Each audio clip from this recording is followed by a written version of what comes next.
પ્રધાનમંત્રી નરેન્દ્ર મોદીએ 79માં સ્વતંત્રતા દિવસ નિમિત્તે લાલ કિલ્લાના પ્રાચીર પરથી કહ્યું હતું કે ભારત દુશ્મનોના કોઈપણ હુમલાને નિષ્ફળ બનાવવા માટે એક શક્તિશાળી શસ્ત્ર પ્રણાલી બનાવવા માટે મિશન સુદર્શન ચક્ર શરૂ કરશે।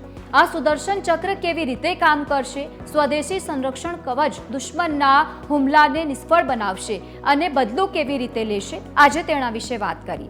એવું માનવામાં આવે છે કે આ સંરક્ષણ પ્રણાલી દિલ્હી, મુંબઈ જેવા મોટા શહેરોથી લઈને પંજાબ, રાજસ્થાન અને ગુજરાત સુધીના સરહદી વિસ્તારોમાં એક મજબૂત દિવાલ બનાવશે।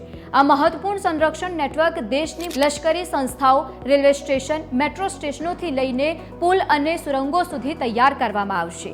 આ સુરક્ષા કવચનો સતત વિસ્તાર કરવામાં આવશે જેથી દેશના દરેક નાગરિકો સુરક્ષિત અનુભવે। આ નવી સુરક્ષા કવચ ઓપરેશન સિંદૂર પછી ભારતની લશ્કરી તૈયારીઓને મજબૂત બનાવવા તરફ એક મહત્વપૂર્ણ પગલું છે। વડાપ્રધાન નરેન્દ્ર મોદીએ કહ્યું છે કે દેશ સુદર્શન ચક્ર મિશન શરૂ કરવા જઈ રહ્યો છે। આ સુદર્શન ચક્ર એક શક્તિશાળી શસ્ત્ર પ્રણાલી છે જે ફક્ત દુશ્મનના હુમલાને જ નહીં પણ દુશ્મન પર અનેક ગણો વળતો પ્રહાર પણ કરશે। અમે આગામી 10 વર્ષમાં સુદર્શન ચક્ર મિશનને પ્રખરતાથી આગળ લઈ જઈશું। આ હેઠળ 2035 સુધીમાં દેશના તમામ મહત્વપૂર્ણ સ્થળોને આ રાષ્ટ્રીય સુરક્ષા કવચથી આવરી લેવામાં આવશે। આ સુરક્ષા કવચનો વિસ્તાર થતો રહેશે, દેશના દરેક નાગરિકે સુરક્ષિત અનુભવ કરી શકશે। આ માટે હું 2035 સુધીમાં આ રાષ્ટ્રીય સુરક્ષા કવચનો વિસ્તાર કરવા માંગુ છું, જેથી શ્રી કૃષ્ણ પાસેથી પ્રેરણા લઈને અમે સુદર્શન ચક્રનો માર્ગ પસંદ કર્યો છે। સુદર્શન ચક્ર મિશન 10 વર્ષમાં એક અભેદ સંરક્ષણ પ્લેટફોર્મ બનાવશે।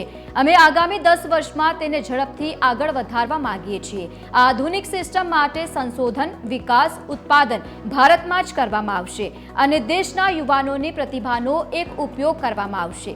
એક એવી ટેકનોલોજી હશે જે યુદ્ધની પરિસ્થિતિઓ અનુસાર +1 રણનીતિ બનાવશે। સુદર્શન ચક્ર લક્ષ્ય અને ક્રિયા બંને કરશે।